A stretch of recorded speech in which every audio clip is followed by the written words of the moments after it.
Well, Dan Perry is the former head of the Associated Press in Europe, the Middle East and Africa, joins us live from Tel Aviv. Good to have you with us. So what Israel was seeking at this stage was to have the whole case thrown out of court. It failed to get that today, right? Yeah, it's a mixed bag for Israel. They had hoped, indeed, for the court to declare that this is not genocide, which, by the way, as someone who knows the UN Genocide Convention by heart, I have to personally agree that, indeed, the term does not apply. Genocide may be the one thing that Israel is not guilty of in Gaza. So, yes, Israel is disappointed that that was not stated outright. On the other hand, there had been fear that the court would order a halt to the fighting, would issue a temporary injunction demanding an end to the fighting. Now, remember, the court doesn't have powers of enforcement. That would then go to the UN Security Council. Presumably, the U.S. would have vetoed it there, but it would have been very awkward for Israel. That didn't happen. So there is some relief in Israel that that worst-case scenario didn't happen. The rest of it essentially belongs in the realm of politics. Right, and you've pointed out your personal opinion, but of course, coming back to the fact of the story today, that this court found plausibility of the intent to commit genocide on 6 provisional measures. This Thank puts you for correcting Israel... that, but the court did not find implausible, to be accurate. Right, and it ordered Israel to take 6 measures to prevent genocide. That puts Israel in a very difficult position, doesn't it? Especially vis-a-vis world opinion. If you've been told on 6 counts to change your behavior, that's not a good day for you, is it? Again, I revert to what I said. There had been fear in Israel that the court would order an end to the fighting.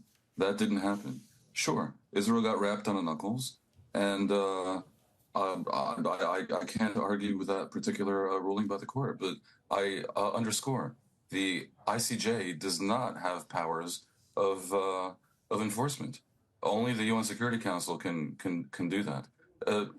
Countries across the world. Just to correct for viewers, its rulings Please, if are I binding. may speak, Its rulings are binding. Azerbaijan was ordered by the ICJ to stop its blockade of Nagorno-Karabakh last February. It didn't even bother to state that it won't. It just ignored it altogether. Nothing happened. The reason nothing happened is because the UN Security Council lacked the political will to make it happen. That is the reality about the ICJ. We shall see what happens at the UN Security Council. I'm not saying Israel should continue as if nothing has occurred. There are very plausible, very reasonable criticisms one can level against Israel's conduct of the war. And you mentioned my opinion before. I'll give you another opinion. I think Israel should absolutely engage with the Biden administration's effort to engineer a mega deal to end the war. It should probably agree to give amnesty to the Hamas leadership to leave Gaza and perhaps go to Qatar. But it's a complex situation. And there is disappointment in Israel, by the way, for sure, that the court did not state clearly an understanding of what actually happened here in a larger scheme of things, which is that the government of Gaza, in the form of Hamas, staged what is, without question, a genocidal invasion of Israel on October 7th, and Israel's reacting to it and has decided on something that I believe the entire Western world, at least, agrees, which is that Hamas. All right, let me just correct one thing you said. Actually, in the summary judgment, it does reference the October 7th attacks. But anyway, coming away from Azerbaijan and other, well, because the case put forward by South Africa was to focus on prevention of genocide by Israel. I believe that's relevant to the question of whether the court's judgments are binding. Question at hand now, is this going to increase the split between the Biden administration and the Netanyahu government? I do not think the ICJ's ruling is going to increase the split. I think the split is there. It's real. Biden needs the war to end quickly. Biden needs Israel to engage with what I believe are his good faith efforts to create a landscape that enables a lot of good things for the region, which might include a Sunni Israel Western axis against Iran, which might include, indeed, the removal of Hamas from power in Gaza, which I think the entire Western world wants, which might include a return of the hostages to Israel, those who are alive. I think Netanyahu's rejection of any notion of engaging with that a proposal, with such emerging proposals, with even the idea of articulating an endgame for Gaza, is most unfortunate. And in reality, what will create pressure on Israel is increasing opposition, both from the West, specifically from America, and also within Israeli public opinion, to Netanyahu's policy of avoiding any talk of a day after Hamas in Gaza. But I have to say, the idea that the hostages should be returned and that Hamas should be removed from power in Gaza is very popular in Israel and in the West. And I should think it is actually popular in the Arab world as well. If the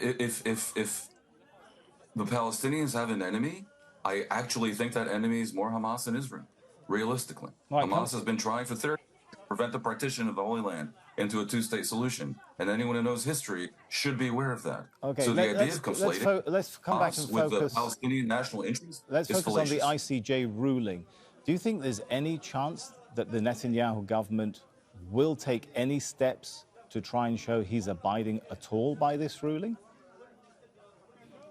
I think they'll take pro forma steps. My guess is they're going to be celebrating the fact that they didn't order an end to the fighting, as I've said. And yeah, they'll issue a report in a month, and they will claim that they are doing, as they'll claim they have done all along, all they can to avoid civilian casualties. One can believe or disbelieve that.